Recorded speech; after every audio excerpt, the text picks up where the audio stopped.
Right. Now, the exchanges are collaborative of movers and shakers who are coming together during this time to make sure we position ourselves to be the go-to resources in our community to help people thrive. It's a relevant topic because we're going to talk about how to leverage the tax law, your child's age, and accelerate your child's ability to create, or you to create, recurring income with some of the incentives that exist.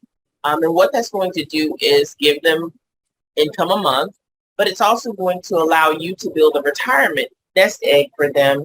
And all of this you're going to do before they're able to drive. Okay. And while you're doing this, it's going to reduce your taxable income. Why is that important? The reason why when you are in business or you're trying to be a philanthropist, the IRS tries to help you not have a heavy tax burden is because the more money you keep, the more you make a higher or a greater impact. So we work with our clients, just make sure that you are taking advantage of the maximum incentives, but we're also in tune with today's climate of artificial intelligence taking over. We have millionaires being created even younger and younger to digital nomads, etc. College is not required anymore. So if that's your old plan, we want you to kind of be up to date, know what your options are to create a student or a child who's not so dependent on technology. So who am I? I'm Valerie Trent, and I help real estate professionals work less, make more money and profit, and go play. Period. Because busyness doesn't mean you're successful. Having the phone ring 50,000 times a day doesn't mean you are successful, and it doesn't mean you're making the greatest impact.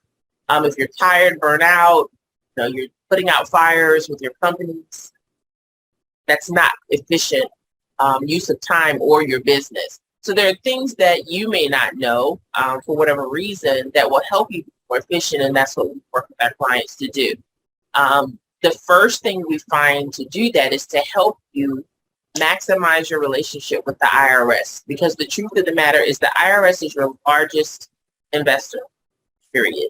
And there are incentive programs because of FAR so that you, again, like I said, can keep more money. And as a real estate professional, which is our specialty, we work with the real estate space, we want to help you maximize your partnership with the IRS, because that is the secret sauce for you to be able to play. All right, so today we're going to talk about why the IRS partnership has no age limit. Your child doesn't have to be in business and as successful as you to thrive, okay? So like I said, the reason why this is relevant is we're in a time where they're saying technology is going to run us by 2035. We're going to have no say, and we're going to be happy about it. But at the same time, there are going to be people who are pivoted right now to be able to participate and not have to be subject to what is coming down the pike. And hopefully, be sharing is what's going to help that. So buckle up, put on your HR hats, because you've got some little people you're about to work with. All right. One of the incentives we're going to deploy today has to do with standard deduction for your contribution to pay your child. This year for 2022, the standard deduction to pay your child is $12,950. Okay? So even before we get into paying a child, we need to understand what it is we're going to be leveraging to get to the part of hiring, number two, our child. So the things that are available that we're going to be working with is standard deduction for 2022 of your contribution limit per child, which is $12,950. You also can leverage the contribution limit for your IRA or 401k of $6,000 if you want to do that even higher. And we're going to talk about the contribution limits of creating what's called a contract under IRS code 101J. Okay. And the reason why you should find that important is all of these things are going to enable you to increase more of your profit margin by lowering your tax base. Okay. There is a workaround for what I'm talking about if you're a C or an S Corp. Don't worry about it. If you want to talk about that offline, I won't spend the time this morning to talk about it. But you still can do this even if you're structured as a C or an S Corp, and we can tell you why on a platform.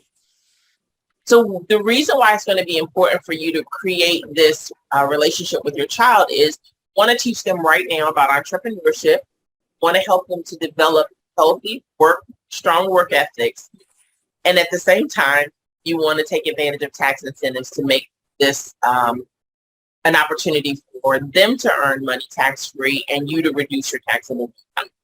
So the reason you should do this is because these guys do this. This is what I was searching for. So it took me so long. Who contributes to contracts more than you and I? Banks. Now, when I say contract in our world, traditionally, you guys call it life insurance.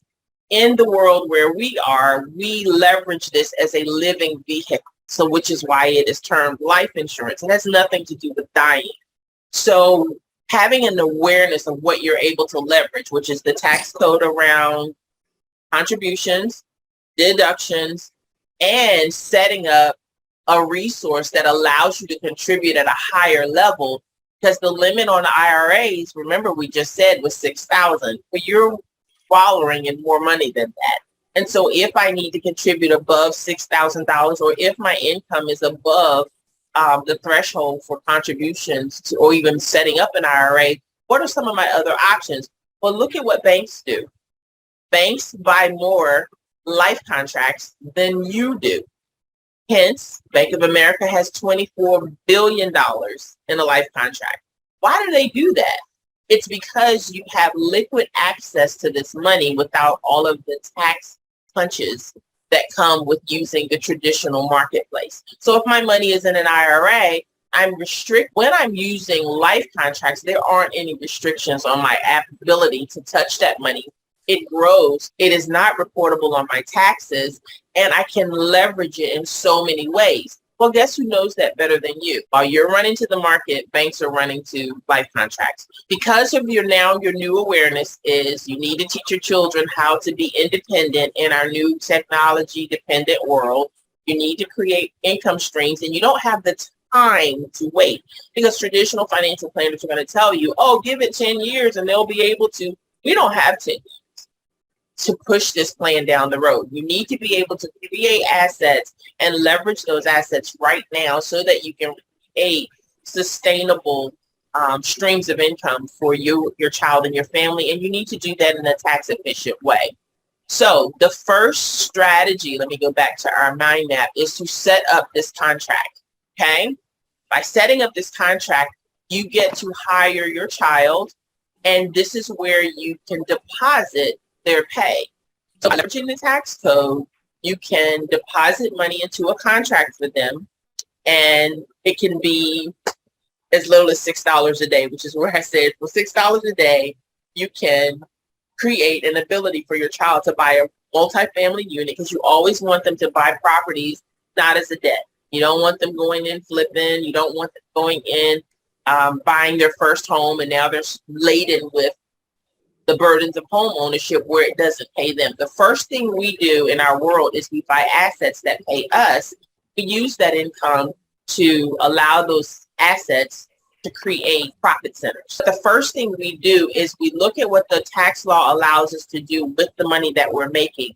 And because we're in an income bracket that is a little bit higher than the threshold for participating in IRAs, unless you already have one established, that's fine, but it's still not the best use of your money.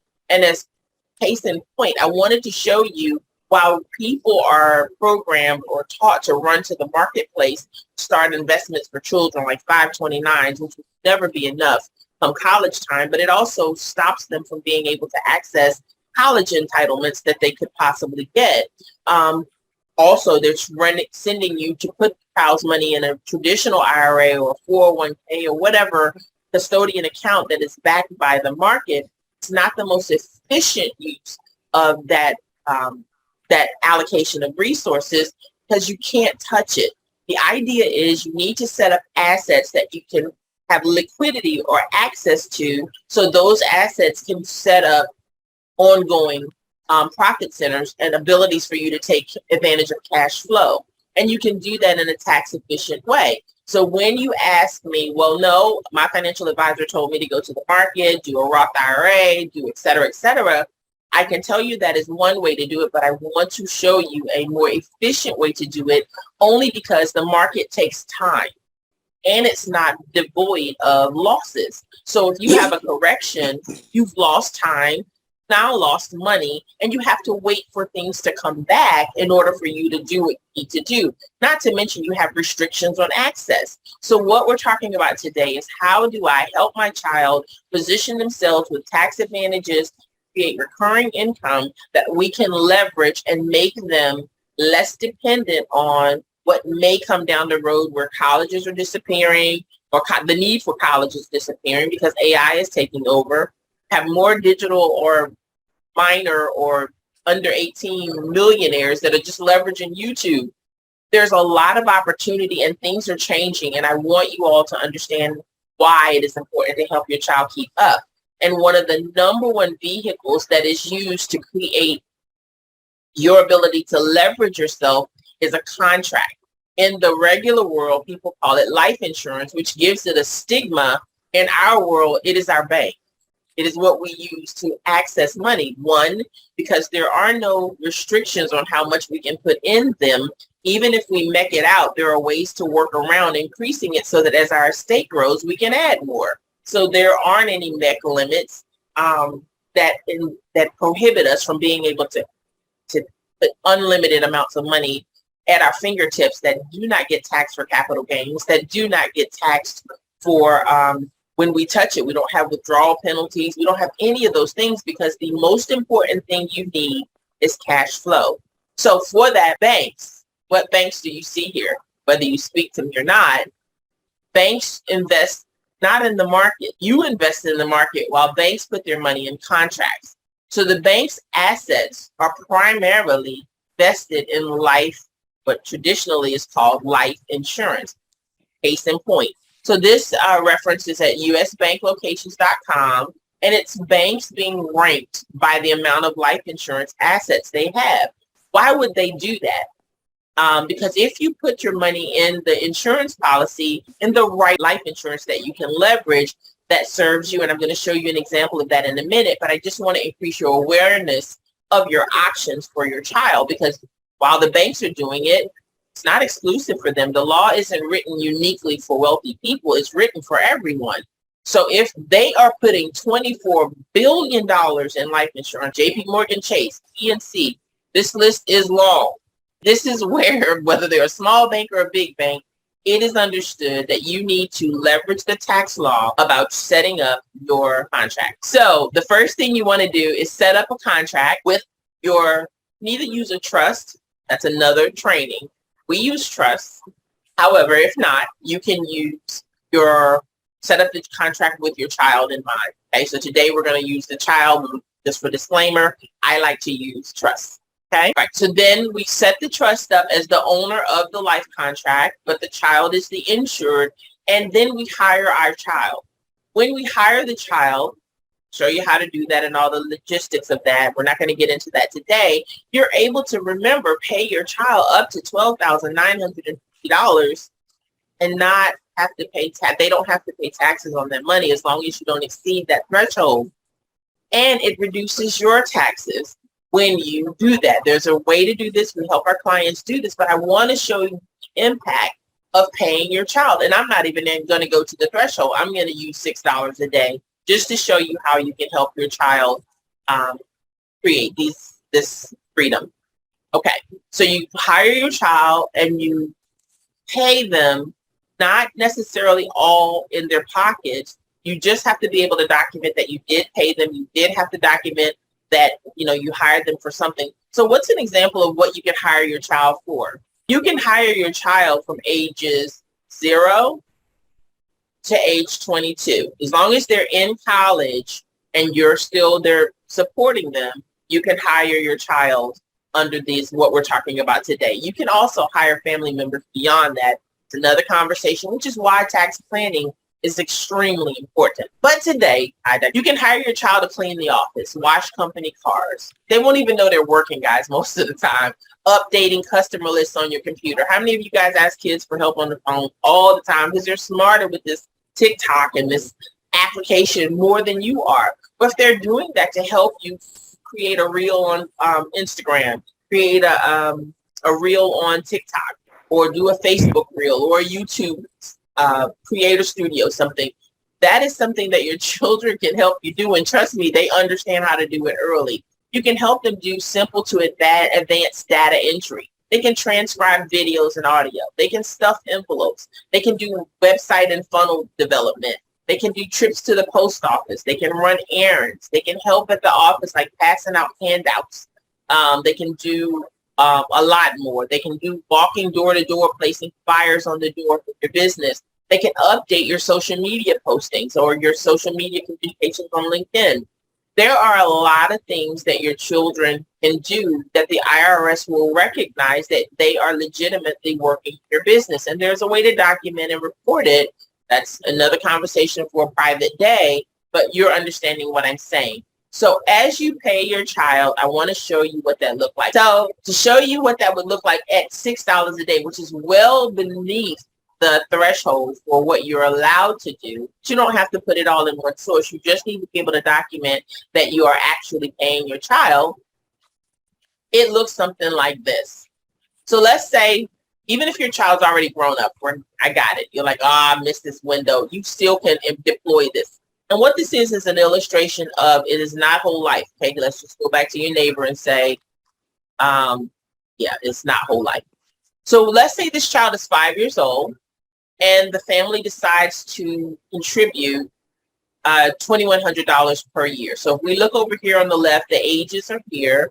The year's contribution is an annualized overlay, meaning it's paid monthly, but it's just going to show you how it contributes or grows, right? So the child's 6 years old.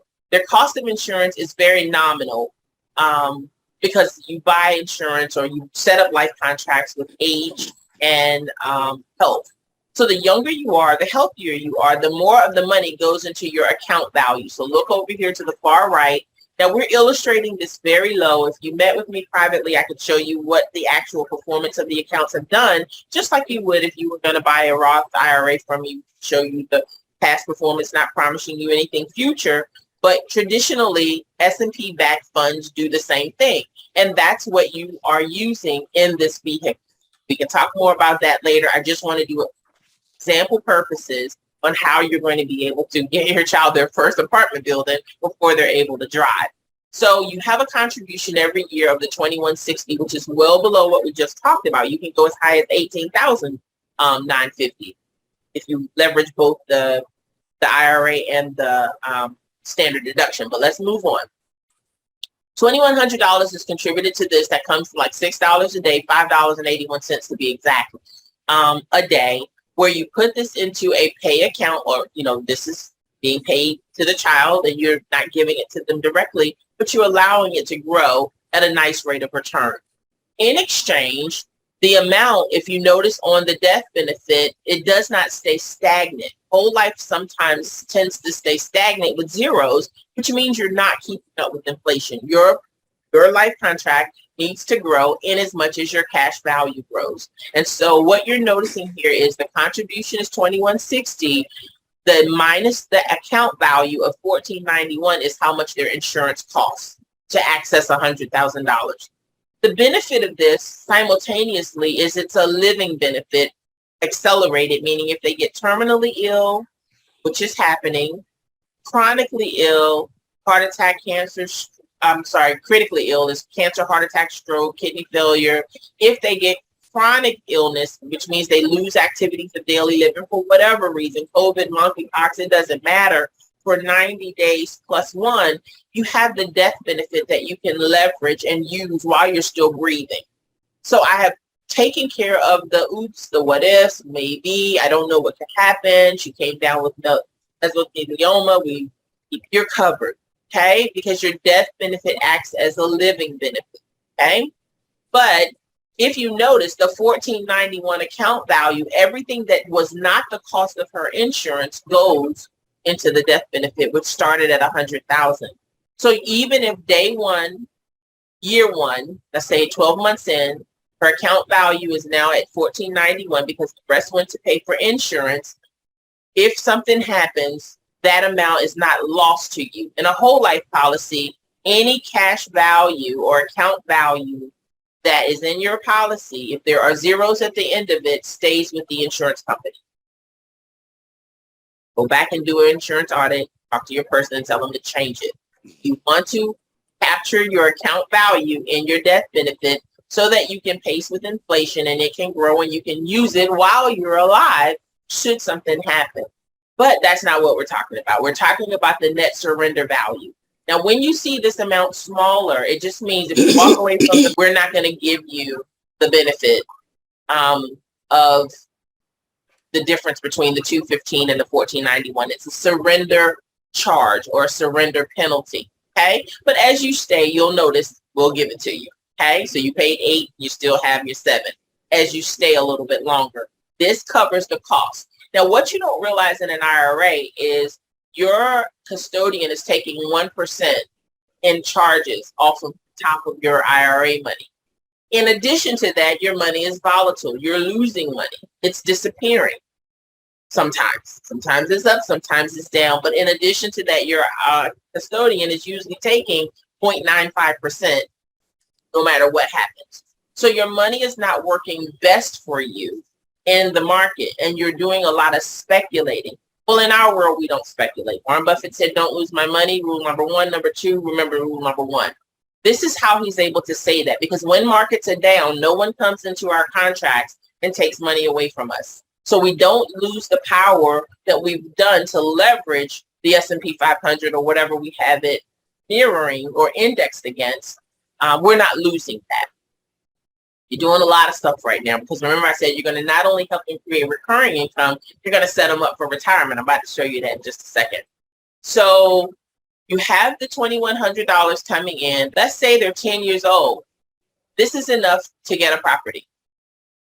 You have to participate with me on the behind the scenes, but we don't believe in paying large sums of money for one piece of property. We can show you how to take this piece of property and go get access to single unit, multi-unit, or just do another strategy where this is more than enough to go get the multi-unit.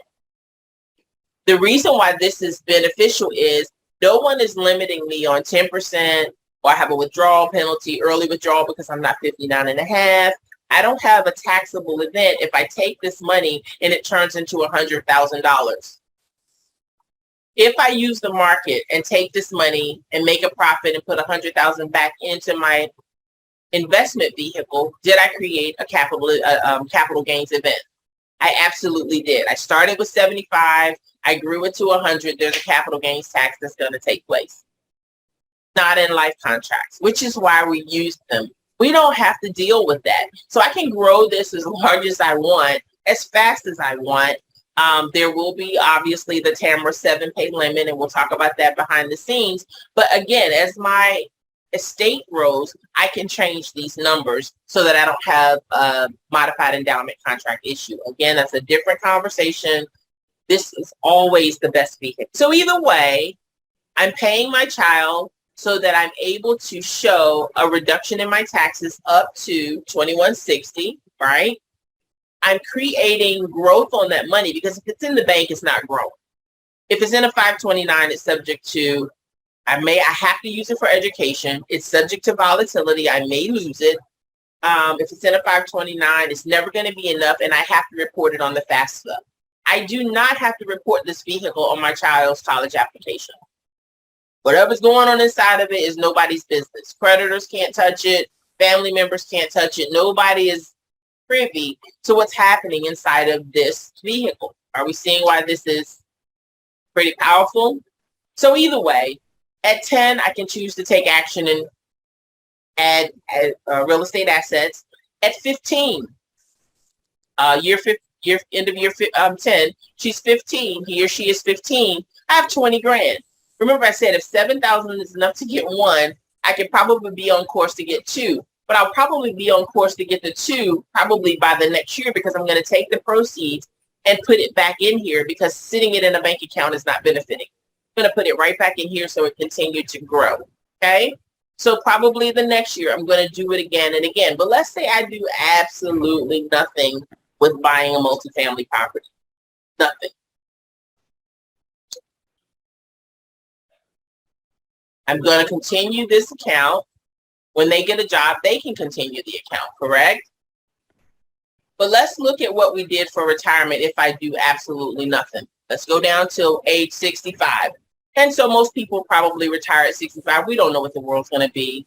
But we do know we took action today that benefited us later. So let's say at age 66, my child is like, okay, I have $1 million in assets just by contributing $6 a day. Doesn't change when I grow up because I bought it young while I was young and healthy. So my cost doesn't change. And everything above that I put in here goes to me and my bank, right? My cost of insurance is the same. So then if I look over, I have a $1.2 million in assets. Yes. I have $1 million in assets and my cash value is $800,000. Are we seeing that? Well, guess what? I'm ready to create the gift of retirement for myself that my mom set up for me. She may or may not still be here, but let's see what happens.